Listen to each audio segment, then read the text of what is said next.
Өнөөдөр улсын 3 дугаар төв эмнэлэгт хэвтрийн хүн дэмжлүүлэгчийн асаргаа сувилгаа сэдвт сургалт боллоо. Улсын 3 дугаар төв эмнэлэг нь нийт 400 орчим сувилагч ажиллаж байна. Сүүлийн 4 жилийн хугацаанд 200 гаруй сувилагч шинээр ажилд оржээ. Үүний 45% нь шинэ залуу боловсон хүчин. Эдгээр шинэ залуу боловсон хүчнийг мэрэгшүүлэх чиглэлд улсын 3 дугаар төв эмнэлэг үе шаттайгаар сургалтуудыг зохион байгуулж байна. Үүний нэг нь хэвтрийн хүн дэмжлүүлэгчийн асаргаа сувилгаа сэдвт сургалт байлаа. Сувилагч нараа сургалтанд хамрагчнаар илүү мэрэгших ажлын туршлагаа нэмэгдүүлэх боломжтой болдог гэдгийг 3 дугаар эмнэлгийн хувилгын дэд захирал хэллээ.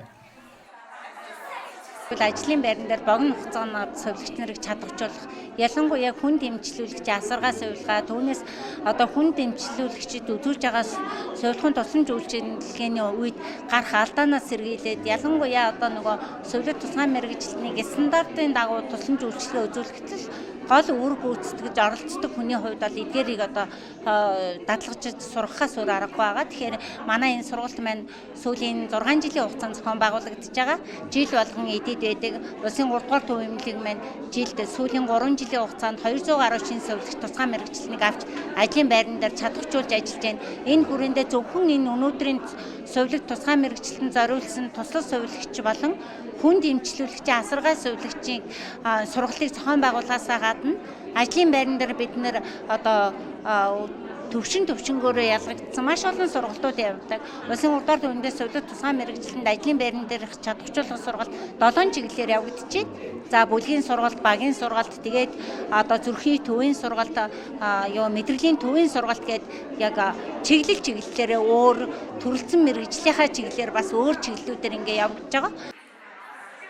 Энэ удаагийн сургалт нь өртөөчсөн 8 чиглэлээр дадлаг ажлыг гүйцэтгсэн. Жишээ нь хүн дэмжлүүлэгчийн бид байрлуулсан гуурсны арчилгаа тандалт, дасаг хоорондын эмчлүүлэгчийг хүлээлцэх үнэлэх, хүн дэмжлүүлэгчийн амны хөндий ба бүтэн биеийг уусамлаар угаах ач холбогдол үзүүлэх сургалт. Механик амьсгалын аппараттай эмчлүүлэгчийн амны хөндийн арчилгаа, амьдралын төгсгөлийн шатны үеийн сувилах, мэс засалд эмчлүүлэгчийг хүлээлгэн өгөх хүлээ авах, мэс заслын гуурсны арчилгааг анхаарах зүйл гэсэн чиглэлээр явагдсан юм а. Ажлын байран дээр ерөнхийдөө би одоо 6 дахь жилдээ ажиллаж байгаа. Тийм болохоор надад бол сурч боловсрох зүйл бол нэлээд их байгаа. Өнөөдрийн сургалтаа бол ерөнхийдөө 3-аас доош чиглэлд суралцж байгаа бүх хүмүүстэй бид нар мэдээлэлээ өгч байгаа.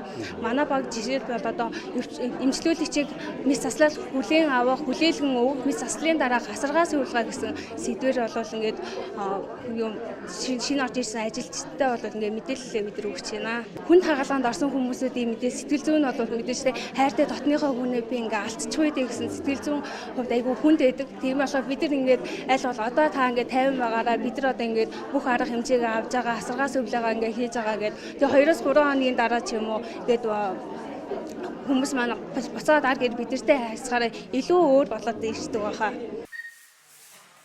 Улсын 3 дугаар төв эмнэлэгт хэвтрийн хүн дэмжлүүлэгчийн асаргаа сувилгаа сэдвт сургалтыг 6 дахь жилдээ зохион байгуулж байна. Энэ удаагийн сургалтанд зөвхөн 3 дугаар эмнэлгийн сувилагч нараас гадна дүүргийн нэгдсэн эмнэлгийн сувилагч нар хамрагдаж байсан юм а. Би бол төрөлцсөн мэргэжлээ 3 дугаар эмнэлгийн эрчим тэмцлэгээний сувилагч гэсэн бүр төрөлцсөн мэргэжлээр сурж байгаа.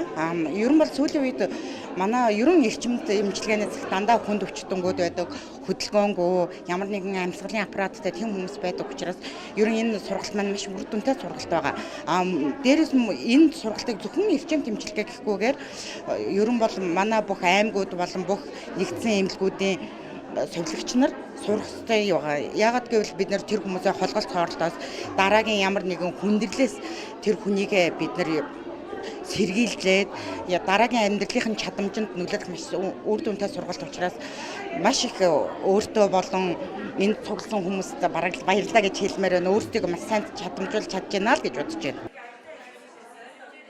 Сургалтанд 100 гаруй сувилагч нар хамрагдлаа. Улсын 3 дугаар төв эмнэлэг эмч сувилагчдынхаа мэргэжлийг дээшлүүлэх сургалтуудыг жил бүр тогтмол зохион байгуулж ирсэн. Зөвхөн дотооддоо бус гадаадд мөн давхар мэргэжил дээшлүүлэх сургалтуудад хамруулж байгаа гэдгийг эмнэлгийн удирдлагууд тодтогч байсан юм а.